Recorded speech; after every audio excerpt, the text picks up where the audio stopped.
এলাকার একমাত্র পাতালফোঁড় ঐতিহ্যবাহী শিব মন্দির রাইন গ্রামের আবেগের সাথে জড়িয়ে আছে। পাতালফোঁড়ে শিবের কোথায় শুরু কোথায় শেষ তা আজও অজানা।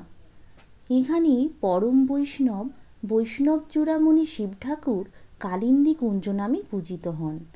দেবাদিদেব ভোলানাথ এখানে খুব জাগ্রত। আনুমানিক 350 বছরের প্রাচীন এই মন্দির। তবে প্রথমে মন্দিরটি মাটি ও বাঁশ দিয়ে তৈরি করা হয়। পরবর্তীকালে এক কক্ষ বিশিষ্ট পাকা ঘরের মতো তৈরি করা হয়। তারপরে 2017 সালে মন্দিরটি সংস্কার করা হয়। মন্দিরটির বর্তমান উচ্চতা 80 ফুট, দৈর্ঘ্য ও প্রস্থ প্রায় 30 ফুট। তারকেশ্বর ও কালিন্দী কুঞ্জ যেহেতু দুই ভাই, তাই ভক্তগণের বহুদিনের আশা ছিল দুই ভাইয়ের সাথে যেন দেখা হয়।